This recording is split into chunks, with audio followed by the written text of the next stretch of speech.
ನಮಸ್ಕಾರ ಸ್ನೇಹಿತರೆ weekly current affairs ನಾವೇನ್ ಮಾಡ್ತಾ ಇದೀವಿ. ಅದರ ಒಂದು ಈ ವೀಕ್ನ ಕರೆಂಟ್ ಅಫೇರ್ಸ್ ನೋಡೋಣ ಬನ್ನಿ. ಆಗಸ್ಟ್ ತಿಂಗಳಲ್ಲಿ ಪ್ರಮುಖವಾಗಿರ್ತಕ್ಕಂಥ ಈ ಕರೆಂಟ್ ಅಫೇರ್ ಅಲ್ಲಿ ಸೈನ್ಸ್ ಅಂಡ್ ಟೆಕ್ನಾಲಜಿ ಆಗಿರಬಹುದು, ಮತ್ತೆ ಒಂದಷ್ಟು ಜಿಯೋಗ್ರಫಿ ರಿಲೇಟೆಡ್ ಡೀಟೇಲ್ ಆಗಿ ಡಿಸ್ಕಸ್ ಮಾಡೋಣ. ಪ್ರೀವಿಯಸ್ ಮಾಡಿರ್ತಕ್ಕಂಥ ಎಲ್ಲಾ weekly current affairs separate play list ಇದೆ, ಮಂತ್ಲಿ ಸಪರೇಟ್ ಪ್ಲೇ ಲಿಸ್ಟ್ ಇದೆ, ಅಲ್ಲಿ ತಾವು ನೋಡಬಹುದು. ಲಿಂಕ್ ಇದೆ ವಿಡಿಯೋದ ಕೆಳಗೆ ಡಿಸ್ಕ್ರಿಪ್ಷನ್ ಬಾಕ್ಸ್ ಅಲ್ಲಿ ಇರುತ್ತೆ, ಅಲ್ಲಿ ತಾವು ಆಕ್ಸೆಸ್ ಮಾಡ್ಕೊಳ್ಳಿ. ಹಾಗೆ ನಮ್ಮ ಟೆಲಿಗ್ರಾಮ್, ಇನ್ಸ್ಟಾಗ್ರಾಮ್ ಫಾಲೋ ಮಾಡಿ ಮಾಡ್ಕೊಳ್ಳಿ. ಲಿಂಕ್ ಇದೆ ವಿಡಿಯೋದ ಕೆಳಗೆ ಡಿಸ್ಕ್ರಿಪ್ಷನ್ ಬಾಕ್ಸ್ ಅಲ್ಲಿ ಇದೆ ಸ್ನೇಹಿತರೆ.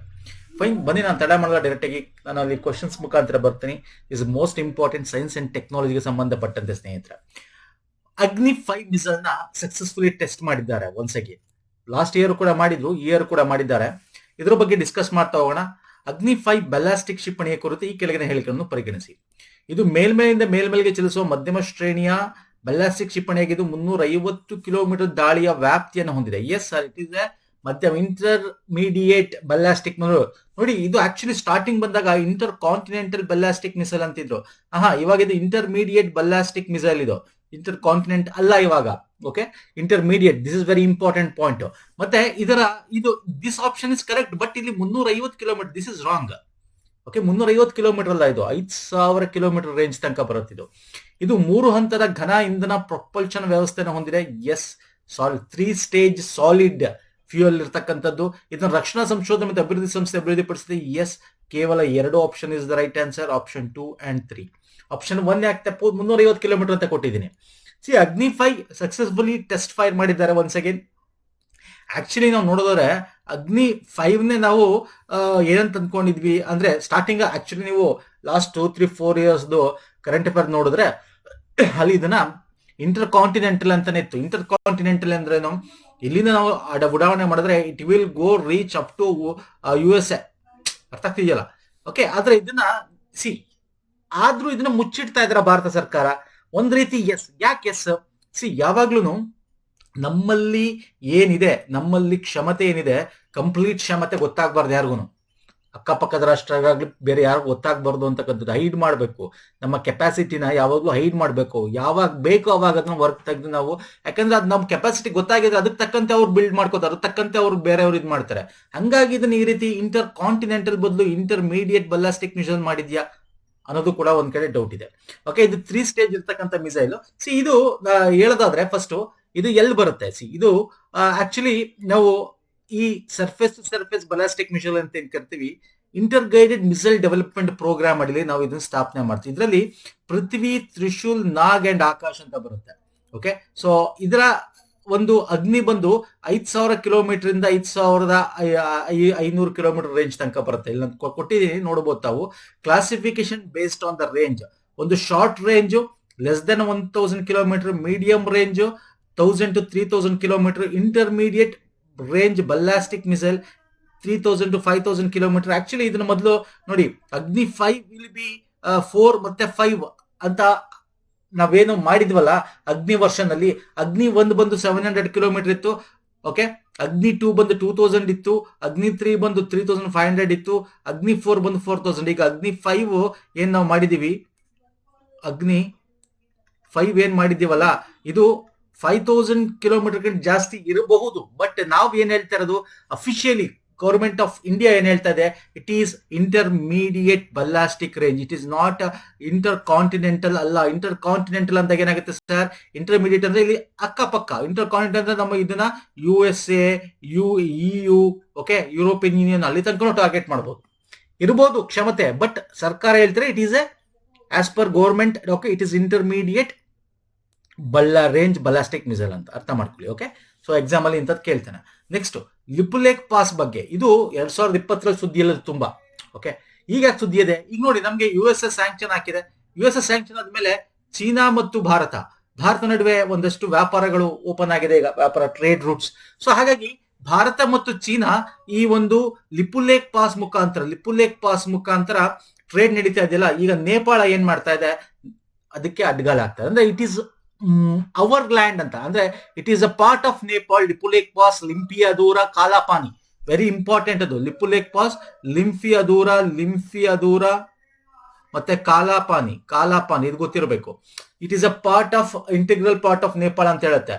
ಅಂದ್ರೆ ನಾವು ಆಕ್ಚುಲಿ ನೇಪಾಳ ಹೇಳೋದೇನು ಅಂತಂದ್ರೆ ಇದು ನಮ್ಮ ಪಾರ್ಟು, ನೀವು ಟ್ರೇಡ್ ಮಾಡೋದನ್ನ ಅದು ಬೇಡ ಅಂತ ಹೇಳ್ತಾರ, ನಮ್ಮ ಪಾರ್ಟ್ ಆಗಿದೆ, ನಮ್ಗೆ ಇನ್ಫಾರ್ಮ್ ಮಾಡಿ ಅಂತ. ಸೊ ಹಂಗಾಗಿ ಇದು ನ್ಯೂಸ್ ಇರೋದು. ಸೊ ಈ ಲಿಪುಲೇಖ್ ಪಾಸ್ ಬಗ್ಗೆ ಮಾತಾಡೋದಾದ್ರೆ, ಇದು ಭಾರತ, ನೇಪಾಳ, ಚೀನಾದ ಟ್ರೈ ಜಂಕ್ಷನ್ ಪಾಸ್. ಇದು 3 ಜಂಕ್ಷನ್ ಹಿಮಾಚಲ ಬಳಿ ಇರ್ತಕ್ಕಂಥದ್ದು ಅಲ್ವಾ. ನಾನು ಇಲ್ಲೂ ಮ್ಯಾಪ್ ಗಳು ತಗೊಂಡಿದ್ದೀನಿ, ನಾನು ತೋರಿಸ್ತೀನಿ ನಿಮ್ಗೆ. 1 ಸೆಕೆಂಡ್. ಇಲ್ಲಿ ನೋಡಿ, ಇಲ್ಲಿದೆ ಲಿಪುಲೇಖ್ ಪಾಸ್. ಇಲ್ಲಿ ನೋಡಿ, ಈ ಜಾಗ ಇದೆಯಲ್ಲ, ಇಲ್ಲಿ ನಿಮ್ಗೆ ಜಿಗ್ಜಾಗ್ ಇದೆಯಲ್ಲ, ಈ ಜಾಗನ ಇಲ್ಲಿ ಹೈಲೈಟ್ ಮಾಡಿರೋದು. ಇಲ್ಲಿ ನೋಡಿ, ಲಿಪುಲೇಖ್ ಇಲ್ಲಿದೆ, ಕಾಲಾಪಾನಿ ಇಲ್ಲಿದೆ, ಲಿಂಫಿಯ ದೂರ. ಅಂದ್ರೆ ಇದು ಇಲ್ಲಿ ಎಲ್ಲಿ ಬರುತ್ತೆ? ಇದು it is a part of ಇದ್ಯಾವ್ದಿದು? ಇದು UK, ಉತ್ತರಾಖಂಡ. ಇಟ್ ಈಸ್ ಉತ್ತರಾಖಂಡದಲ್ಲಿ ಬರ್ತಕ್ಕಂಥದ್ದು. ಓಕೆ, ಸೊ ಈಗೇನ್ ನಾವು ಇಲ್ಲಿ ನೋಡ್ತಾ ಇದೀವಿ, ಇಟ್ಟು ಹಿಮಾಚಲ ಪ್ರದೇಶ ಅಂತಿದೆ ಇಲ್ಲಿ, ಹಿಮಾಚಲ ಪ್ರದೇಶ. ಸೊ ಹಾಗಾಗಿ this is wrong. 1 second, this is wrong. Correct try junction pass ಇದು. ಭಾರತದಲ್ಲಿ 3 ಟ್ರೈನ್ ಜಂಕ್ಷನ್ ಪಾಸ್ ಇದೆ. ಯಾವ್ದು ಹೇಳ್ತೀರಾ? ವೆರಿ ಇಂಪಾರ್ಟೆಂಟ್, ಹೇಳ್ತೀರಾ? ಓಕೆ, ಸೊ ವೆರಿ ಇಂಪಾರ್ಟೆಂಟ್ ಒಂದು. ಸೊ ಹಾಗಾಗಿ ಆಪ್ಷನ್ ಫಸ್ಟ್ ತಪ್ಪು. ಇದು ಹಿಮಾಚಲ, ಉತ್ತರಾಖಂಡ. ಕಾಳಿ ನದಿಯು ಲಿಪುಲೇಖ್ ಪಾಸ್ ಬಳಿ ಹುಟ್ಟುತ್ತದೆ ಮತ್ತು ಈ ಪ್ರದೇಶದಲ್ಲಿ ಭಾರತ ಮತ್ತು ನೇಪಾಳದ ನಡುವಿನ ಗಡಿ ನದಿಯಾಗಿ ಕಾರ್ಯನಿರ್ವಹಿಸುತ್ತದೆ. ಹೌದು ಸರ್. ಕಾಳಿಯ ಪೂರ್ವ ಭಾಗ ಈಸ್ಟ್ ಕಾಳಿ ಅಂತ ಕರಿತೀವಿ. ಈಸ್ಟ್ ಕಾಳಿ ರಿವರ್ ನಮ್ಮ ಸೈಡಿಗೆ ಸೇರಿರೋದು ಅಂತ ಹೇಳ್ತಾರೆ. ಅದನ್ನ ನಾವು ನೇಪಾಳ ಭಾರತದ ಒಂದು ಜಂಕ್ಷನ್ ಅಂತ ಕರಿತೀವಿ. ಹಂಗಲ್ಲ, ನಾವು ಕಂಪ್ಲೀಟ್ ಕಾಳಿ ನದಿ ಏನ್ ನಡೀತಾ ಇದೆಯಲ್ಲ, ಆ ಕಾಳಿ ನದಿಯನ್ನು ಈ ಕಡೆ ಕಂಪ್ಲೀಟ್ ನಮ್ದೇ ಅಂತ ಹೇಳ್ತಾ ಇರೋದು ನಾವು ಭಾರತ. ಓಕೆ, ಇದು ಲಿಪುಲೇಖ್ ಪಾಸ್ ಭಾರತ ಮಯನ್ಮಾರ್ ನಡುವೆ ಸಾಂಪ್ರದಾಯಿಕ ವ್ಯಾಪಾರ ಮಾರ್ಗ ಒದಗಿಸಿದೆ. ನಾವು ಲಿಪುಲೇಖ್ ಪಾಸ್ ಭಾರತ ಮತ್ತು ಟಿಬೇಟ್ ಅಥವಾ ಚೀನಾ ಅಂತ ಕರಿತೀವಿ. ಇದು ಯಾವುದು ಸರ್? ಚೀನಾ ಅಥವಾ ಟಿಬೇಟ್. ಸೊ ಹಾಗಾಗಿ this option is wrong. So option only 2 is the right answer. ಅಂದ್ರೆ ಕೇವಲ ಒಂದು ಆಪ್ಷನ್ ಯಾವುದು sir? Option number 2 right answer. ಇದ್ರ ಬಗ್ಗೆ ತಿಳ್ಕೊಳ್ಳೋಣ ಬನ್ನಿ. ಲಿಪುಲೇಖ್ ಪಾಸ್ ಬಂದು ಎಲ್ಲಿದೆ ಅಂತ ಗೊತ್ತಾಯ್ತಲ್ವಾ? ಕಾಲಾಪಾನಿ. ನೋಡಿ, ಆಕ್ಚುಲಿ ಇಲ್ಲಿ ನೋಡಿದ್ರೆ, ಇಲ್ಲಿ ನೋಡಿ, ನೇಪಾಳ, ಇದು ನೇಪಾಳ ಅಲ್ಲ, ಇದು ನೇಪಾಳ. ಇಲ್ಲಿ ಏನು ನದಿ ಇಲ್ಲಿ ಹರಿಯುತ್ತಲ್ಲ, ಇದು ಈ ನದಿಯ ಒಂದು ಈ ಭಾಗ ನಮಗ್ ಸೇರಿರೋದು ಅಂತ ನೇಪಾಳ ಹೇಳ್ತಕ್ಕಂಥದ್ದು. ಭಾರತ ಏನ್ ಹೇಳೋದು? ಈ ಕಂಪ್ಲೀಟ್ ಇದು ನಮಗ್ ಸೇರಿರ್ತಕ್ಕಂಥದ್ದು ಅನ್ನೋದು ಭಾರತ ಹೇಳ್ತಕ್ಕಂಥದ್ದು. ಓಕೆ, ಇನ್ನು ಇದ್ರ ಬಗ್ಗೆ ಭಾರತ ಏನ್ ರಿಪ್ಲೈ ಮಾಡ್ತು? ಇದು ಇವಾಗ್ಲೆಲ್ಲ 2020. ಈಗ ಅವಾಗ ಗಲ್ವಾನ್ ನ ಒಂದು ವ್ಯಾಲಿ ಏನು ಚೀನಾ ಮತ್ತು ಭಾರತ ನಡುವೆ ಏನು ಒಂದು ಇದಾಗಿ ಟೆನ್ಷನ್ಸ್ ಆಗಿತ್ತು. ಅವಾಗ್ಲಿಂದ ವ್ಯಾಪಾರ ಅಷ್ಟಾಗ್ತಿರ್ಲಿಲ್ಲ. ಯಾವ್ದೋ ಈ ಒಂದು ಲಿಪುಲೇಖ್ ಪಾಸು ಆಗಿರ್ಬೋದು, ಈ ಕಡೆ ಬಂದ್ರೆ ನಿಮ್ಗೆ ಜಿಪ್ಸಿಲಾ ಪಾಸ್ ಬರುತ್ತೆ ಹಿಮಾಚಲ, ಈ ಕಡೆ ಬಂದ್ರೆ ನಾಥುಲಾ ಬರುತ್ತೆ ಸಿಕ್ಕಿಂ ಹತ್ರ. ಸೊ ಇದೆಲ್ಲ ನಮ್ಗೆ ಚೀನಾ ಜೊತೆ ಮಾಡ್ತಕ್ಕಂಥ ಒಂದು ಟ್ರೇಡ್ ರೂಟ್ ಪಾಸ್ ನ ಮುಖಾಂತರ ಮಾಡಬಹುದು. ಇಲ್ಲಿ ಪ್ರಮುಖವಾಗಿ ಭಾರತ ಹೇಳೋದೇನು ಅಂತಂದ್ರೆ, it is trade between India and China through Lipulekh pass. ಇವಾಗಿಂದಲ್ಲ, 1954ರಿಂದ ಮಾಡ್ತೀವಿ. It is a integral part of Bharat ಅಂತ ಹೇಳುತ್ತೆ. Okay, so this is very important. ನೋಡ್ಕೊಳ್ಳಿ, ಎಲ್ಲಿ ಬರುತ್ತೆ ಲಿಪುಲೇಖ್ ಅಂದ್ರೇನು, ಕಾಲಾಪಾನಿ ಅಂದ್ರೇನು, ಕಾಳಿ ರಿವರ್ ಅಂದ್ರೇನು, ಇದ್ರ ಬಗ್ಗೆ ಗೊತ್ತಿರಲಿ. ಮಹಾಕಾಳಿ ರಿವರ್ ಅಂತ ಕರಿತೀವಿ.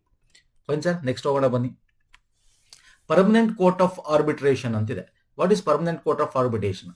ಇದು ಯಾಕೆ ಸುದ್ದಿಯಲ್ಲಿದೆ ನೋಡೋಣ ಬನ್ನಿ. ಇದು ಒಪ್ಪಂದ ಆಧಾರಿತ ಅಂತರ್ ಸರ್ಕಾರಿ ಸಂಸ್ಥೆಯಾಗಿದ್ದು, ಇದು ರಾಜ್ಯಗಳ ನಡುವಿನ ಮಧ್ಯಸ್ಥಿಕೆ ಮತ್ತು ಇತರ ರೀತಿಯ ವಿವಾದ ಪರಿಹಾರವನ್ನು ಸುಲಭಗೊಳಿಸುತ್ತದೆ. ರಾಜ್ಯ ಅಂದ್ರೆ ಇಲ್ಲಿ ನಮಗೆ ರಾಷ್ಟ್ರ ಅಥವಾ ದೇಶ ಅಂತ ತಗೋಬೇಕು. ಸ್ಟೇಟ್ ಅಂತ ಇಂಗ್ಲಿಷ್ ಅಲ್ಲಿ ಕರಿತೀವಿ. ಇದನ್ನ ದೇಶ ಅಂತ ನೀವು ಅನ್ಕೋಬೇಕು. Yes, that is correct. ಇದು ಆರ್ಬಿಟ್ರೇಷನ್ ಅಂತಂದ್ರೇನು ಅಂದ್ರೆ ಮಧ್ಯಸ್ಥಿಕೆ ಮಾಡ್ತಕ್ಕಂಥದ್ದು. Okay, permanent court of arbitration ಅಂತ ಕರಿತೀವಿ. ಎಲ್ಲಿದೆ ಇದು? ಸ್ವಿಟ್ಜರ್ಲ್ಯಾಂಡ್ ಅಲ್ಲಿ ಇಲ್ಲ, ಜಿನೋವಾದಲ್ಲಿ ಇಲ್ಲ. ಇದು ಆಪ್ಷನ್ 3 ರಾಂಗು. ಭಾರತವು ಅದರ ಒಪ್ಪಂದದ ಪಕ್ಷಗಳಲ್ಲಿ ಒಂದಾಗಿದೆ. ಹೌದು, this is correct answer. This is correct answer. ಕೇವಲ 2. ಯಾವುದು ಸರ್? Option 1 and 2. ನೋಡಿ, ಇವೆಲ್ಲ ಆಪ್ಷನ್ಸ್ ಗಳು ಇತ್ತೀಚೆಗೆ ನಾವು UPSC ಇಂದ ಈ ತರ ಆಪ್ಷನ್ಸ್ ಗಳನ್ನು ಫಾಲೋ ಮಾಡ್ತಾ ಇದೀವಿ. ಯಾವಾಗ? ಲಾಸ್ಟ್ 2 years ಇಂದ. ಈಗ ಅದನ್ನ KPSC ಕೂಡ ಇದೇ ರೀತಿ ಆಪ್ಷನ್ಸ್ ಗಳನ್ನ ತಗೊಂಡ್ಬರ್ತಾ ಇದೆ. ಹಾಗಾಗಿ ಯು ಶುಡ್ ಬಿ ಅವೇರ್ ಈ ತರ ಆಪ್ಷನ್ಸ್ ಗಳನ್ನ. ಕೇವಲ 2 ಯಾವುದು ಸರ್? 1 and 2. ಆಪ್ಷನ್ 3 ತಪ್ಪು. ಇದೆಲ್ಲಿದೆ? ಹೇಗಲ್ಲಿ ಬರ್ತಕ್ಕಂಥದ್ದು. ಇದು Netherlands, not Geneva. India is a contracting party. Actually 1899ರಲ್ಲಿ ಇದು ಸ್ಥಾಪನೆ ಆಗುತ್ತೆ. ಅವಾಗ India British republic of India ಅಂತ ಕರಿತೀರಿ. ಅವಾಗ ಬ್ರಿಟಿಷ್ನ ಒಂದು ಇದ್ರಲ್ಲಿ ಇತ್ತಲ್ಲ, ಅವಾಗಿಂದ it is a contracting party. But ಇಲ್ಲಿ ಇದೇನು ಅಂತಂದ್ರೆ, ಈ ಒಂದು ಆರ್ಬಿಟ್ರರಿ ಕೋರ್ಟ್ ಏನಿದೆ, ಈ ಒಂದು court permanent court of arbitration, ನಮ್ಮ ಇಂಡಸ್ ವಾಟರ್ ಟ್ರೀಟಿ ಬಗ್ಗೆ ಒಂದು ಪಾಕಿಸ್ತಾನ ಪರವಾಗಿ ಹೇಳುತ್ತೆ. ನಿಮ್ಗೆ ಗೊತ್ತಿದೆ, ಇಂಡಸ್ ವಾಟರ್ ಸ್ಥಿತಿ ಸಿಂಧು ಒಂದು ನದಿಯ ಒಪ್ಪಂದ ನಾವು ಮುರಿದಿದ್ದೇವೆ ಅಲ್ವಾ.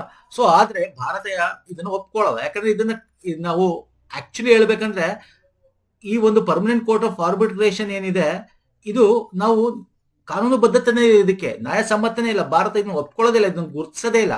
ಆದ್ರೂ ಕಾಂಟ್ರಾಕ್ಟಿಂಗ್ ಪಾರ್ಟಿ ಹೆಂಗಾಯ್ತು ಅಂದ್ರೆ, ಬ್ರಿಟಿಷರ ಕಾಲದಲ್ಲಿ ಆಗಿರ್ತಕ್ಕಂಥದ್ದು. ಓಕೆ, ಸೊ ಅದು ಭಾರತ ತಿರಸ್ಕರಿಸುತ್ತೆ. ಇದು ಏನು ಇಂಡಸ್ ವಾಟರ್ ಟ್ರೀಟಿ ಬಗ್ಗೆ ನಾವು ಸಸ್ಪೆಂಡ್ ಮಾಡಿದೀವಿ, ಆಕ್ಚುಲಿ ಇವಾಗ ಹೋಗಿರೋದಲ್ಲ. ನಾವು ಈ ಒಂದು ಸಿಂಧೂ ನದಿಯ ಉಪನದಿಗಳಲ್ಲಿ ಕಿಶನ್ ಗಂಗಾ ಅಲ್ಲಿ ನಾವು ಏನ್ ಮಾಡ್ಬೇಕಾಗಿತ್ತು, ಜಲವಿದ್ಯುತ್ ಮಾಡಬೇಕು, ಝೀಲಂ ಚೇನಾಬ್ ಆ ಕಡೆ ಕಿಶನ್ ಗಂಗಾ ಆ ಕಡೆ ಎಲ್ಲ ಮಾಡಬೇಕು ಅಂತ ಅಂದಾಗ 2022 ಪಾಕಿಸ್ತಾನ ಹೋಗಿತ್ತು ಇದಕ್ಕೆ. ಸೊ ಬಟ್ ಭಾರತ ಪ್ರತಿಯೊಂದು ಇದಕ್ಕೂ ಕೂಡ ಅದರಲ್ಲಿ ಭಾಗವಹಿಸ್ತಾನೆ ಇರಲಿಲ್ಲ. ಓಕೆ, ನಾವು ಇದನ್ನ ಒಪ್ಕೊಳ್ಳಲ್ಲ ಅಂತಾನೆ ಹೇಳ್ತಾ ಇದ್ವಿ. ಸೊ ಹಾಗಾಗಿ ಈ ತೀರ್ಪು ಬಂದಿದೆ, ಇದ್ರ ಬಗ್ಗೆ ಎಷ್ಟು ತಲೆ ಕೆಡ್ಸ್ಕೊಳ್ಳೋದು ಬೇಕಾಗಿಲ್ಲ. ಈ ತೀರ್ಪು ಏನೋ, ಇದು ಯಾವ್ದು ಪರ್ಪಸ್ ಅಂತ. ಬಟ್ ಇಲ್ಲಿ ಏನ್ ಬೇಕಾಗಿರೋದು, ಎಕ್ಸಾಮ್ ಅಲ್ಲಿ ಸುದ್ದಿಯಲ್ಲಿದೆ ಅಂದಾಗ ನಿಮಗೆ ಪರ್ಮನೆಂಟ್ ಕೋರ್ಟ್ ಆಫ್ ಆರ್ಬಿಟ್ರೇಷನ್ ಬಗ್ಗೆ ಕೇಳಬಹುದು. ಸೊ ಎಲ್ಲಿದೆ, ಇಟ್ ಈಸ್ ಇಂಡಿಯಾ ಕಾಂಟ್ರಾಕ್ಟಿಂಗ್ ಪಾರ್ಟಿನ ಅಲ್ವಾ, ಇದು ಹೆಡ್ ಆಫೀಸ್ ಎಲ್ಲಿದೆ, ಸೊ ಇಂಥದ್ದನ್ನು ಕೇಳ್ತಾರೆ. ಓಕೆ, ನೆಕ್ಸ್ಟ್ ಬರ್ತೇನೆ. ಇತ್ತೀಚೆಗೆ 5.7 ತೀವ್ರತೆಯ ಭೂಕಂಪದಿಂದ ಸುದ್ದಿಯಲ್ಲಿರುವ ಸುಲಾವೇಸಿ ದ್ವೀಪವು ಎಲ್ಲಿ ನೆಲೆಗೊಂಡಿದೆ? ನೋಡಿ, ಈ ತರದ್ದು ಎಲ್ಲೆಲ್ಲಿ ಭೂಕಂಪ ಆಗಿರುತ್ತೆ, ಜ್ವಾಲಾಮುಖಿ ಆಗಿರುತ್ತೆ ಅಂತ ಕೇಳ್ತಾರೆ. ಸೊ ಇದು ಇರ್ತಕ್ಕಂಥದ್ದು ಎಲ್ಲಿ ಸರ್? ಇಂಡೋನೇಷಿಯಾ. ಸುಲಾವೇಸಿ ದ್ವೀಪ India, it is a part of Indonesia, this is the part of Sulawesi, Indonesia. ಇಲ್ಲಿ ಭೂಕಂಪ, ಇಟ್ ಈಸ್ ಕಮಿಂಗ್ ಅಂಡರ್ ನಮ್ಮ ರಿಂಗ್ ಆಫ್ ಫೈರ್ಸ್ ಅಡಿಯಲ್ಲೇ ಬರುತ್ತೆ. ಓಕೆ ಫೈನ್ ಸರ್, ನೆಕ್ಸ್ಟ್ ಬರ್ತೇನೆ. ಇತ್ತೀಚೆಗೆ ಸುದ್ದಿಯಲ್ಲಿರುವ ಈ ಕೆಳಗಿನ ಪರ್ವತಗಳನ್ನು ಅವುಗಳ ದೇಶಗಳೊಂದಿಗೆ ಹೊಂದಿಸಿ ಬರೆಯಬೇಕು. ಸೊ ಇದು ಯಾಕೆ ಸುದ್ದಿಯಲ್ಲಿ ಬಂತು ಹೇಳ್ತೀನಿ. ಅರುಣಾಚಲ ಪ್ರದೇಶದಲ್ಲಿ ಇರ್ತಕ್ಕಂಥ ಒಬ್ಬಳು ಯಂಗ್ಸ್ಟರ್ 7 ಸಮ್ಮಿಟ್ 7 ದೊಡ್ಡದಾದ ಶಿಖರಗಳನ್ನು ಹತ್ತಿದ್ದಾಳೆ. 7 ಖಂಡಗಳಲ್ಲಿರ್ತಕ್ಕಂಥ ದೊಡ್ಡ ದೊಡ್ಡ ಶಿಖರಗಳು. ಓಕೆ, ಹಂಗಾಗಿ ಇದ್ರ ಬಗ್ಗೆ ಕೇಳ್ತಾನೆ. 7 ಸಮ್ಮಿಟ್ಸ್ ಅಂತಾನೆ ಕರಿತೀವಿ, ಸಮ್ಮಿಟ್ಸ್ ಆಫ್ ವರ್ಲ್ಡ್ ಅಂತ. ಓಕೆ, ಇಲ್ಲಿ ಇಂಗ್ಲಿಷ್ ಇದೆ, ಕನ್ನಡ ನೋಡಿ ನೋಡ್ಕೊಳ್ಳಿ. ಮೌಂಟ್ ಎಲ್ಬರಸ್ ಅಂದ್ರೆ ಯಾವ ದೇಶದಲ್ಲಿ ಬರುತ್ತೆ ಅಂತ. ಮೌಂಟ್ ಕಿಲಿಮ್ಯಾಂಜರೋ, ಮೌಂಟ್ ದಿನಾಲಿ, ಮೌಂಟ್ ಎಟ್ನಾ ಯಾವ ರಾಜ್ಯಗಳಲ್ಲಿ ಬರುತ್ತೆ ಅಂತ ಹೊಂದಿಸಿ ಬರಬೇಕು. ಮೌಂಟ್ ಎಲ್ಬರಸ್ ಬಂದು ನಿಮಗೆ ಯುರೋಪ್ ಅಥವಾ ರಷ್ಯಾದಲ್ಲಿ ಇರ್ತಕ್ಕಂಥದ್ದು. ಕಿಲಿಮ್ಯಾಂಜರೋ ತಾನ್ಜಿಯಾದಲ್ಲಿ ಇರ್ತಕ್ಕಂಥದ್ದು. ಮೌಂಟ್ ಡೆನಾಲಿ ಅಥವಾ ಕೆನ್ಲಿ ಅಂತ ಕರಿತೀವಿ, US ಇದೆ. ಮೌಂಟ್ ಎಟ್ನಾ ಬಂದು ಇಟಾಲಿಯಲ್ಲಿ ಇದೆ. Okay, so option A is the right answer ಇಲ್ಲಿ. ಸೊ ಇವರು ಯಾರು? ಇವ್ರ ಹೆಸರೇನು? ಕಬ್ಯಾಕೋ ಯಾನೋ. ಇವರಿಗೆ ಅರುಣಾಚಲ ಪ್ರದೇಶದ ಗವರ್ನರ್ ಕೂಡ ಒಂದು ಸನ್ಮಾನ ಕೂಡ ಮಾಡಿದ್ದಾರೆ. ಈ ಒಂದು ಮೌಂಟ್ ಎಲ್ಬರಸ್ ಏನಿದೆ, ಎಲ್ಬರಸ್ ಮೌಂಟ್, ಇದರ ಹೈಯೆಸ್ಟ್ ಪೀಕು ಯುರೋಪ್ ಅಲ್ಲಿ ಇದೆ, ರಷ್ಯಾದಿಂದ ಸ್ಟಾರ್ಟ್ ಆಗುತ್ತೆ ಇದು. ಸೊ ಇದನ್ನ ಹತ್ತಿದ್ದಾರೆ. ಇದು ಹತ್ತಿದ ತಕ್ಷಣ ಇವರು 7 ಸಮ್ಮಿಟ್ ಚಾಲೆಂಜ್ ಮುಗ್ದಿದೆ. ಅಂದ್ರೆ 7 ಪ್ರಮುಖವಾದ ಒಂದು ಹೈಟ್ಸ್ ಏನಿದೆ, ಮೌಂಟ್ ಎವರೆಸ್ಟ್ ಇಂದ ಹಿಡಿದು ಎಲ್ಲ ಯಾವ್ದು ಅದು ಗೊತ್ತಿರಬೇಕು. ಇದನ್ನ ಎಕ್ಸಾಮ್ ಅಲ್ಲಿ ಕೇಳ್ತಾನೆ. ಕೇಳಿದನು ಕೂಡ ನೋಡಿ. ಮೌಂಟ್ ಕಿಲಿಮ್ಯಾಂಜರೋ ಬಂದು ತಾನ್ಜಿಯಾ ಇದೆ, ಆಫ್ರಿಕಾದಲ್ಲಿದೆ. ಮೌಂಟ್ ಕಿನ್ಲಿ ಅಥವಾ ಡೆನಲಿ ಅಂತೀವಿ, US ಅಲಾಸ್ಕಾದಲ್ಲಿ ಬರುತ್ತೆ. Alaska is a part of Alaska. ನೋಡಿ, ಇದು ಸುದ್ದಿಯಲ್ಲಿತ್ತು, ಅಲಾಸ್ಕಾ ಇದು ಪಾರ್ಟ್ ಆಫ್ USA ಬರುತ್ತೆ. ಮೌಂಟ್ ಅಕಾನಗೋವಾ ನಮಗೆ ಸೌತ್ ಅಮೇರಿಕಾದಲ್ಲಿ ಬರುತ್ತೆ. ಮತ್ತೆ ಮೌಂಟ್ ವಿನ್ಸಾನ್ ಅಂತ ಅಂಟಾರ್ಟಿಕಾದಲ್ಲಿ ಬರುತ್ತೆ. ಓಕೆ, ಮೌಂಟ್ ಪುಂಕಾವಾ ಅದು ಬಂದು ನಿಮಗೆ ಆಸ್ಟ್ರೇಲಿಯಾ ನ್ಯೂಜಿಲೆಂಡ್ ನ ಒಂದು ರೀಜನ್ ಅಲ್ಲಿ ಬರುತ್ತೆ, ಆಸ್ಟ್ರೇಲಿಯಾದಲ್ಲಿ ಬರುತ್ತೆ. ಮೌಂಟ್ ಎವರೆಸ್ಟ್ ನೇಪಾಳ ಗೊತ್ತಿದೆ. ಹಾಗೆ ಮೌಂಟ್ ಎಲ್ಬರಸ್ ಇದನ್ನ ಈಗ ನೋಡಿ ಒಟ್ಟು 7 ಇದೆ. ಅದರ ಹೈಟ್ಸ್ ಎಷ್ಟು ನಾನು ಕೊಡ್ತೀನಿ ನೋಡಿ. ಮೌಂಟ್ ಎವರೆಸ್ಟ್ ಏಷ್ಯಾ, ಸೌತ್ ಅಮೇರಿಕಾದಲ್ಲಿ Aconcagua, Denali north America, Africa Elbrus, mount Vinson, Puncak Jaya ಇದು ಆಸ್ಟ್ರೇಲಿಯಾ ಅಥವಾ ಓಷನಿಯಾ ಅಂತ ಕರಿತೀವಿ. ಅದರ ಹೈಟ್ಸ್ ಕೊಟ್ಟಿದ್ದೀನಿ ನೋಡಿ. 7 ಪ್ರಮುಖವಾದ ದೊಡ್ಡ ದೊಡ್ಡ ಶಿಖರಗಳು 7 ಸಮಿಟ್ಸ್ ಅಂತ ಕರಿತೀವಿ. ಇದನ್ನ ಎಕ್ಸಾಮ್ ಅಲ್ಲಿ ಕೇಳಿದಾನೆ, ಈಗ ಸುದ್ದಿಯಲ್ಲಿದೆ, ಕೇಳುವಂತ ಚಾನ್ಸಸ್ ಜಾಸ್ತಿ ಇದೆ ಸ್ನೇಹಿತರೆ, ಇದನ್ನ ನೋಡ್ಕೊಳ್ಳಿ. ಓಕೆ, ಸೊ ಇಲ್ಲಿ option A is the right answer. ಯಾರು ಇದು? ಕಬ್ಯಾಕೋ ಯಾನೋ, ಅರುಣಾಚಲ ಪ್ರದೇಶದ ಮೌಂಟೇನರ್. ಅವಳು ಎಲ್ಲ ಒಂದು ಮೌಂಟೇನ್ಗಳನ್ನು ಹತ್ತಿ ಮುಗಿಸಿದ್ದಾಳೆ. ಫೈನ್ ಸರ್, ಪೀಕ್ ಹೋಗಿ ಮುಗಿಸಿದ್ದಾಳೆ. ನೆಕ್ಸ್ಟ್ ಬರ್ತೇನೆ. ನೆಕ್ಸ್ಟ್ ಈ ಕೆಳಗಿನ ಹೇಳಿಕೆಗಳನ್ನು ಪರಿಗಣಿಸಿ. ಸಹಾರಿಯಾ ಬುಡಕಟ್ಟು ವಿಶೇಷವಾಗಿ ದುರ್ಬಲ ಬುಡಕಟ್ಟು ಗುಂಪುಗಳಲ್ಲಿ ಒಂದಾಗಿದೆ. ಅಂದ್ರೆ ಪರ್ಟಿಕ್ಯುಲರ್ ವಲ್ನರಬಲ್ ಟ್ರೈಬ್ಸ್ ಅಂತ ಕರಿತೀವಿ. ಪ್ರಸ್ತುತ 18 ರಾಜ್ಯಗಳು ಮತ್ತು 1 ಕೇಂದ್ರಾಡಳಿತ ಪ್ರದೇಶಗಳಲ್ಲಿ ಹರಡಿರುವ 75 ಪರ್ಟಿಕ್ಯುಲರ್ ವಲ್ನರಬಲ್ ಟ್ರೈಬ್ಸ್ಗಳಿವೆ. ಹೌದು, ಒಟ್ಟು 75 ಭಾರತದಲ್ಲಿ PBTG ಅಂದ್ರೆ ತುಂಬಾ ಹಿಂದುಳಿತಕ್ಕಂಥ ದುರ್ಬಲವಾಗಿರ್ತಕ್ಕಂಥ ಬುಡಕಟ್ಟು ಜನಾಂಗಗಳು ಅಂತ ಕರಿತೀವಿ. ಮಧ್ಯಪ್ರದೇಶ ಅತಿ ಹೆಚ್ಚು ಪರ್ಟಿಕ್ಯುಲರ್ ವಲ್ನರಬಲ್ ಟ್ರೈಬ್ಸ್ ಅನ್ನು ಹೊಂದಿದೆ. ಅಂದ್ರೆ ಅತ್ಯಂತ ಹೆಚ್ಚು ಈ ಒಂದು 75 ಪರ್ಟಿಕ್ಯುಲರ್ ವಲ್ನರಬಲ್ ಟ್ರೈಬ್ ಗ್ರೂಪ್ಸ್ ಅಂತ ಏನ್ ಕರಿತೀವಿ, ಅವರು ಮಧ್ಯಪ್ರದೇಶದಲ್ಲಿ ಅತ್ಯಂತ ಹೆಚ್ಚಿದಾರಾ? ಇಲ್ಲ, this is wrong. These 2 are correct. So ಕೇವಲ 2 ಮಾತ್ರ. ಯಾವುದು ಸರ್? 1 and 2. Option 2, 3 wrong. ಯಾಕೆ? ಇದ್ರಲ್ಲಿಲ್ಲ. ಎಲ್ಲಿರೋದು? ಒಡಿಸ್ಸಾದಲ್ಲಿ ಅತ್ಯಂತ ಹೆಚ್ಚು ಇರ್ತಕ್ಕಂಥದ್ದು ಪರ್ಟಿಕ್ಯುಲರ್ ವಲ್ನರಬಲ್ ಟ್ರೈಬ್ಸ್. ಇದು ಯಾವ ರಾಜ್ಯ ಎಷ್ಟೆಷ್ಟಿದೆ ನಾವು ಆಲ್ರೆಡಿ ನಮ್ಮ ಟೆಲಿಗ್ರಾಮ್ ಚಾನಲ್ ಅದನ್ನ list ministry of tribal affairs share ಮಾಡಿದ್ದೀನಿ. ಯಾವ ರಾಜ್ಯದಲ್ಲಿ ಯಾವ ಒಂದು ಟ್ರೈಬ್ ಸಿಗ್ತದೆ ಅಂತ ನೋಡ್ಕೊಳ್ಳಿ ಒಂದ್ಸಲ. ಫೈನ್, ಇದು ಯಾಕೆ ಸುದ್ದಿಯಲ್ಲಿತ್ತು? ಇತ್ತೀಚೆಗೆ ಒಂದು ರಿಸರ್ಚ್ ಹೇಳುತ್ತೆ, ಈ ಒಂದು ಟ್ಯುಬರ್ಕ್ಯುಲೋಸಿಸ್ ಅಂತ ಕರಿತೀವಿ, TB ಅಂತ ಏನ್ ಕಾಯಿಲೆ ಕರಿತೀವಿ, ಸಹಾರಿಯಾ ಅಂತಕ್ಕಂಥ ಟ್ರೈಬ್ ಅಲ್ಲಿ ಅತ್ಯಂತ ಹೆಚ್ಚು ಕಾಣಿಸ್ತದೆ. ಇವರು ಇರ್ತಕ್ಕಂಥದ್ದು ಎಲ್ಲಿರೋದು? ಇವರು ಮಧ್ಯಪ್ರದೇಶದಲ್ಲಿ. ಓಕೆ, ಯಾಕಿದು ಒಂದು ಟ್ರೈಬಲ್ಲಿ ಈ ತರ ಅತ್ಯಂತ ಹೆಚ್ಚು ಟಿ ಬಿ ಅಂದ್ರೆ ಯೂಶಲಿ ಇಂಡಿಯಾದಲ್ಲಿ ನಾವು ಅಸೆಸ್ ಮಾಡಿದ್ರೆ ಒಂದು 1,00,000 ನೋಡಿದ್ರೆ 1,518 ಜನ ಕಾಣಸಿಗುತ್ತೆ. ಬಟ್ ಇವರು ಒಂದು ಟ್ರೈಬಲ್ ಗ್ರೂಪ್ ಅಲ್ಲಿ ನೋಡಿದ್ರೆ 3,000 ಜನಕ್ಕೆ ಅಂತ ಅತ್ಯಂತ ಹೆಚ್ಚು, because of mitochondrial genetic factors ಇಂದ. ಈ ಮೈಟೋಕಾಂಡ್ರಿಯಲ್ ಒಂದು ಜೀನ್ಸ್ ಗಳ ವೇರಿಯೇಷನ್ಸ್ ಇಂದ ಇವರಿಗೆ ಟಿ ಬಿ ಬೇಗ ಅಟ್ಯಾಕ್ ಆಗ್ತಾರೆ, ಟಿ ಬಿ ಹೆಚ್ಚು ಕಾಣಿಸುತ್ತೆ ಅಂತ ಹೇಳ್ತೆ ಒಂದು ರಿಪೋರ್ಟ್ ಹೇಳುತ್ತೆ. ಹಂಗಾಗಿ ಸುದ್ದಿಯಲ್ಲಿದೆ. ನಿಮಗೆ ಕೇಳ್ತಾನೆ ಸಹಾರಿಯಾ ಟ್ರೈಬ್ ಎಲ್ಲಿದೆ ಕೇಳಬಹುದು. Okay, it is in Madhya Pradesh. ಇದು ಗೊತ್ತಿರಲಿ. ಓಕೆ, ಇವರು ಯಾವ ಒಂದು ಬುಡಕಟ್ಟು ಸೇರ್ತಾರೆ, ತುಂಬಾ ಹಿಂದುಳಿತಕ್ಕಂಥ ಪರ್ಟಿಕ್ಯುಲರ್ ವಲ್ನರಬಲ್ ಟ್ರೈಬ್ ಗ್ರೂಪ್ಸ್ಗೆ ಸೇರ್ತಾರೆ, ಇದು ಗೊತ್ತಿರಬೇಕು. ಕಾರಣಗಳು ಬೇರೆ ಬೇರೆ ಇದೆ. ಬಿಕಾಸ್ ಅವಾಗ ಪಶ್ಚಿಮ ಭಾರತದಿಂದ ವಲಸೆ ಬಂದಿರತಕ್ಕಂಥ ಅಕ್ಕಪಕ್ಕದ ಒಂದು ಜನ ನೋಡಿದಾಗ, ಟ್ರೈಬಲ್ ಗ್ರೂಪ್ಸ್ ನೋಡಿದಾಗ, ಇವರಲ್ಲಿ N5X2 ಅಂತಕ್ಕಂಥ ಒಂದು ಮೈಟ್ರೋಕಾಂಡ್ರಿಯಲ್ ಸಪರೇಟ್ ಹ್ಯಾಲೋ ಗ್ರೂಪ್ ಸಿಗುತ್ತೆ. ಈ ಹ್ಯಾಲೋ ಗ್ರೂಪ್ ಇರೋದ್ರಿಂದ ಯಾಕೆ ಇದು ಬಂತು ಅಂತ ಟೆಸ್ಟ್ ಮಾಡಿದಾಗ, ಫೈಲೋಜೆನಿಕ್ ಟೆಸ್ಟ್ ಅಂತ, ಫೈಲೋಜಿಯೋಗ್ರಾಫಿಕ್ ಸ್ಟಡೀಸ್ ಅಂತ ಕರೀತಾರೆ ಸೈಂಟಿಫಿಕಲಿ, ಅದನ್ನ ಟೆಸ್ಟ್ ಮಾಡಿದಾಗ ಗೊತ್ತಾಗುತ್ತೆ ಇವು ವಲಸೆ ಬಂದಿದ್ರೆ ಅಂದ್ರೆ ಇವ್ರ ಆನ್ಸಿಸ್ಟರ್ಸ್ ಇದಾರಲ್ಲ, ಕಾಮನ್ ಆನ್ಸಿಸ್ಟರ್ಸ್ ನ ಶೇರ್ ಮಾಡ್ತಾರೆ ಇವರು. ಓಕೆ, ತಮ್ಮ ಈಗ ತಾಯಿ ಕಡೆ ಆಗಿರ್ಬೋದು, ತಂದೆ ಆನ್ಸಿಸ್ಟರ್ಸ್ ಗಳಲ್ಲಿ ಕಾಮನ್ ಶೇರ್ ಮಾಡ್ತಾರೆ. ಹಂಗಾಗಿ ಇವ್ರಿಗೆ ಜೆನೆಟಿಕ್ ಮೈಟೋಕಾಂಡ್ರಿಯಲ್ ವೇರಿಯೇಷನ್ ಇಂದ ಈ ತರ ಬಂದಿದೆ ಅಂತ ಹೇಳ್ತಾರೆ. ತುಂಬಾ ಸ್ಟಡೀಸ್ ಬೇಕಾಗಿಲ್ಲ ನಿಮಗೆ. ನಮಗೇನ್ ಬೇಕು ಕರೆಂಟ್ ಅಫೇರ್ಸ್ ಅಲ್ಲಿ, ಈ ಸಹಾರಿಯಾ ಟ್ರೈಬ್ ಬಂದ್ರೆ ಯಾರು ಗೊತ್ತಿರಬೇಕು. It is A 75 particular vulnerable tribes ಅಲ್ಲಿ ಬರ್ತಾರೆ. ಮಧ್ಯಪ್ರದೇಶದವರು ಅತ್ಯಂತ ಹೆಚ್ಚು ಇರ್ತಕ್ಕಂಥದ್ದು ಎಲ್ಲಿ ಅಂತ ನೋಡಿದ್ರೆ ಒಡಿಶಾದಲ್ಲಿ. ಇದಿಷ್ಟು ತಿಳ್ಕೊಂಡ್ರೆ ಸಾಕು. ಓಕೆ, ಸೊ ನೆಕ್ಸ್ಟ್ ಬರ್ತೀನಿ. ಅಂತಾರಾಷ್ಟ್ರೀಯ ಭೂ ವಿಜ್ಞಾನ ಒಲಿಂಪಿಯಾಡ್ ಕುರಿತು ಈ ಕೆಳಗಿನ ಹೇಳಿಕೆಯನ್ನು ಪರಿಗಣಿಸಿ. ಇದು ಎಲ್ಲಿ ನಡೀತು? ಚೀನಾದಲ್ಲಿ ನಡೀತು. ನೋಡಿ, 2020 ಒಲಿಂಪಿಯಾಡ್ ಆವೃತ್ತಿ ಭಾರತದಲ್ಲಿ ತಪ್ಪು. ಇದು ಇಟ್ ಈಸ್ ಚೀನಾದಲ್ಲಿ 18ನೇ ಇಂಟರ್ನ್ಯಾಷನಲ್ ಅರ್ತ್ ಸೈನ್ಸ್ ಒಲಿಂಪಿಯಾಡ್ ಅಂತ ಕರಿತೀವಿ. ಅಂದ್ರೆ ಸೈನ್ಸ್ಗೆ ಸಂಬಂಧಪಟ್ಟಂತೆ ನಡೀತಕ್ಕಂಥ ಒಂದು ಕಾಂಪಿಟೇಷನ್. ಇದು ಯಾರಿಗೆ ನಡೆಯುತ್ತೆ? ಸೆಕೆಂಡರಿ ಸ್ಕೂಲ್ ಅಂದ್ರೆ ಮಾಧ್ಯಮಿಕ ಶಾಲಾ ವಿದ್ಯಾರ್ಥಿಗಳಿಗೆ ವಾರ್ಷಿಕವಾಗಿ ನಡೀತಕ್ಕಂಥ ಒಂದು ಪ್ರಮುಖವಾಗಿರ್ತಕ್ಕಂಥ ಒಂದು ಸ್ಪರ್ಧೆ. ಇದು actually previous 2-3 years back, 4 years back ಕೇಳಿದೆ ಎಕ್ಸಾಮ್ ಅಲ್ಲಿ, ಹಂಗಾಗಿ ಇದನ್ನು ತಗೊಂಡಿದ್ದೀನಿ. ಓಕೆ, ಒಲಿಂಪಿಯಾಡ್ಗಾಗಿ ಭಾರತೀಯ ತಂಡವನ್ನು ಆಯ್ಕೆ ಮಾಡುವ ಜವಾಬ್ದಾರಿಯುತ ಸಂಸ್ಥೆಯು ಭಾರತೀಯ ಭೂವೈಜ್ಞಾನಿಕ ಸಮಾಜವಾಗಿದೆ. Yes, this is correct answer. So ಎಷ್ಟು? ಕೇವಲ 2. ಯಾವುದು ಸರ್? 1 and 2. ಆಪ್ಷನ್ 3 ತಪ್ಪು. ಯಾಕಂದ್ರೆ ಚೀನಾದಲ್ಲಿ ಈ ವರ್ಷ ನಡೆದಿರ್ತಕ್ಕಂಥದ್ದು. Okay, international earth science olympiad ಅಂತ. ಇದು ಸೆಕೆಂಡರಿ ಇರ್ತಕ್ಕಂಥ ಸ್ಕೂಲ್ನ ಒಂದು ಏನಿದೆ ಹೈಸ್ಕೂಲ್ ಅಂತ ಏನ್ ಕರಿತೀವಿ ಅಂಥವ್ರನ್ನ ಇಲ್ಲಿ ಸೆಲೆಕ್ಟ್ ಮಾಡಿ ಯಾರು ಸೆಲೆಕ್ಟ್ ಮಾಡ್ತಾರೆ? Geology society of India. Okay, ಇವರು ರೆಸ್ಪಾನ್ಸಿಬಲ್ ಸೆಲೆಕ್ಟ್ ಮಾಡಿ ಕಳಿಸ್ತಕ್ಕಂಥದ್ದು. ಈ ವರ್ಷ ನಡೆದಿದ್ದು ಚೀನಾದಲ್ಲಿ. ಓಕೆ, ಚೈನಾದಲ್ಲಿ ನಡೆದಿರ್ತಕ್ಕಂಥದ್ದು. ಇದರಲ್ಲಿ ನಮ್ಮ ಲೂಧಿಯಾನದ ಹುಡುಗ ರ್ಯಾಂಚ್ ಗುಪ್ತಾಗೆ 2 ಮೆಡಲ್ ಸಿಕ್ಕಿದೆ, ಗೋಲ್ಡ್ ಮತ್ತೆ ಸಿಲ್ವರ್. ಓಕೆ, ಇಲ್ಲಿ ನೋಡೋದಾದ್ರೆ ಮೆಡಲ್ ಟ್ಯಾಲಿ ನೋಡಿದ್ರೆ ನಮಗೆ 1 ಗೋಲ್ಡ್ ಸಿಕ್ಕಿದೆ, ಎಷ್ಟೋ ನಮಗೆ ಒಂದು 4 ಸಿಲ್ವರ್ ಸಿಕ್ಕಿದೆ. ನೋಡಿ, ಇವ್ರಿಗೆ ಸಿಲ್ವರ್ ಇಲ್ಲೊಂದಿದೆ, ಮತ್ತೆ ಇಲ್ಲಿ ನೋಡಿ ಇನ್ನೊಬ್ರಿಗೆ ಇಲ್ಲಿ 2 ಸಿಲ್ವರ್ ಸಿಕ್ಕಿದೆ, 1 ಬ್ರಾನ್ಸ್ ಸಿಕ್ಕಿದೆ. ಅಪಮ್ ನಿಧಿಯನ್ನವ್ರಿಗೆ, ಪಾಂಡ್ಯನವ್ರಿಗೆ 1 ಸಿಲ್ವರ್ ಸಿಕ್ಕಿದೆ, 1 ಬ್ರಾನ್ಸ್ ಸಿಕ್ಕಿದೆ. ಅಂದ್ರೆ 1 ಬ್ರಾನ್ಸು, ಇಲ್ಲಿ 4 ಸಿಲ್ವರ್, 1 ಗೋಲ್ಡ್ ಮೆಡಲ್, ಟೋಟಲ್ 7, ಮತ್ತೆ 1 ಸ್ಪೆಷಲ್ ಅವಾರ್ಡ್ ಅಂತಕ್ಕಂಥದ್ದು ಸಿಕ್ಕಿದೆ. ಇದು ತುಂಬಾ ಇಷ್ಟೊಂದು ಡೀಟೇಲ್ ಬೇಕಾಗಿಲ್ಲ, ಬಟ್ ತಿಳ್ಕೊಳ್ಳಿ ಯಾರ್ಯಾರಿಗೆ ಏನೇನು ಸಿಕ್ಕಿದೆ ಅಂತ ಕೇಳ್ಬೋದು. ಸಿಲ್ವರ್ ಗೋಲ್ಡ್ ಸಿಕ್ಕಿರೋ ಒಬ್ರಿಗೆ, ಹಾಗಾಗಿ ಅವ್ರ ಹೆಸರು ತಿಳ್ಕೊಳ್ಳಿ, ಯಾರು? ರ್ಯಾಂಚ್ ಗುಪ್ತಾ ಅಂತಕ್ಕಂಥದ್ದು. ಒಂದು ಎಲ್ಲಿ ನಡೀತು, ಮತ್ತೆ ಇದು 18ನೇ ಆವೃತ್ತಿ. ಇದಿಷ್ಟು ವೆರಿ ಇಂಪಾರ್ಟೆಂಟ್. ಅಂದ್ರೆ ಇದು ನಮ್ಮ ಸೈನ್ಸ್ ಅಲ್ಲಿ ಹೆಂಗಿದೆ, ರಾಷ್ಟ್ರಗಳು ತುಂಬಾ ದೇಶದ ಜನರು ಬರ್ತಾರೆ. USA, USA, EU ಇಂದ, ಆಸ್ಟ್ರೇಲಿಯಾ ಇಂದೆಲ್ಲ ಬಂದಿದ್ದಾರೆ. ಸೊ ಅಂಥದ್ರಲ್ಲಿ ನಾವು ಅವ್ರಿಗೆಲ್ಲ ಕಾಂಪೀಟ್ ಮಾಡಿ, ಜಪಾನ್ ಇವ್ರಿಗೆಲ್ಲ ಕಾಂಪೀಟ್ ಮಾಡಿ ಒಳ್ಳೆ ಈ ಪ್ರೈಸ್ ಸಿಕ್ಕಿದ್ರೆ ಇಟ್ ಇಸ್ ವೆರಿ ಇಂಪಾರ್ಟೆಂಟ್. ನಮ್ಮ ಸ್ಕೂಲ್ ಲೆವೆಲ್ ಅಲ್ಲಿ ಹೆಂಗೆ ಸೈನ್ಸ್ ಟೀಚಿಂಗ್ ನಡೀತಾ ಇದೆ, ಹೆಂಗೆ ಇದ್ರ ಬಗ್ಗೆ ಒಂದು ಏನು ಟೀಚ್ ಮಾಡ್ತಾ ಇದ್ದಾರೆ, ಮತ್ತೆ ನಾಲೆಡ್ಜ್ ಏನಿದೆ ಅನ್ನೋದು ಗೊತ್ತಾಗುತ್ತೆ. ಹಾಗಾಗಿ this is very important. Okay, next ಬರ್ತೀನಿ. ಆದಿ ಕರ್ಮಯೋಗಿ ಅಭಿಯಾನದ ಕುರಿತು ಈ ಕೆಳಗಿನ ಹೇಳಿಕೆಯನ್ನು ಪರಿಗಣಿಸಿ. ನಿರಂತರ ಕಲಿಕೆ ಮತ್ತು ಅಭಿವೃದ್ಧಿಯ ಮೂಲಕ ಭಾರತೀಯ ನಾಗರಿಕ ಸೇವೆಯ ಸಾಮರ್ಥ್ಯ ಮತ್ತು ಪರಿಣಾಮಕಾರಿತ್ವವನ್ನು ಹೆಚ್ಚಿಸುವ ಮೂಲಕ ಅದನ್ನು ಪರಿವರ್ತಿಸುವುದು ಇದರ ಪ್ರಾಥಮಿಕ ಉದ್ದೇಶವಾಗಿದೆ. ನೆಕ್ಸ್ಟ್, ಸಿಬ್ಬಂದಿ ಸಾರ್ವಜನಿಕ ಕುಂದುಕೊರತೆಗಳು ಮತ್ತು ಪಿಂಚಣಿ ಸಚಿವಾಲಯ ಈ ಅಭಿಯಾನದ ನೋಡಲ್ ಸಚಿವಾಲಯ ಆಗಿದೆ. So this is wrong and this is also wrong. ನೋಡಿ, ಆದಿ ಕರ್ಮಯೋಗಿ ಅಭಿಯಾನ ಅಂತಕ್ಕಂಥ ಟ್ರೈಬಲ್ಗೋಸ್ಕರ ಇರತಕ್ಕಂಥದ್ದು.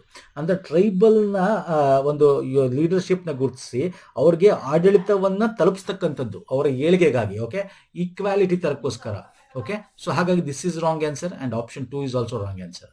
ಈ 2 ಕೂಡ ರಾಂಗ್ ಆನ್ಸರ್. ಯಾವ್ದು ಅಡಿಯಲ್ಲಿ ಬರುತ್ತೆ? ಟ್ರೈಬಲ್ ಮಿನಿಸ್ಟ್ರಿ ಅಡಿಯಲ್ಲಿ ಬರುತ್ತೆ. ಇದರ ಉದ್ದೇಶ ವಿಕೇಂದ್ರೀಕೃತ ಬುಡಕಟ್ಟು ನಾಯಕತ್ವ ಮತ್ತು ಆಡಳಿತ ಪರಿಸರ ವ್ಯವಸ್ಥೆ. ಅಂದ್ರೆ this is a national movement. ಇದೊಂದು ಅಭಿಯಾನ to build decentralise tribal leadership and governance ecosystem. Okay, ಬುಡಕಟ್ಟು ನಾಯಕತ್ವವನ್ನು ಮತ್ತೆ ಆಡಳಿತವನ್ನು ಅವ್ರಿಗೆ ತಲುಪಿಸಬೇಕು.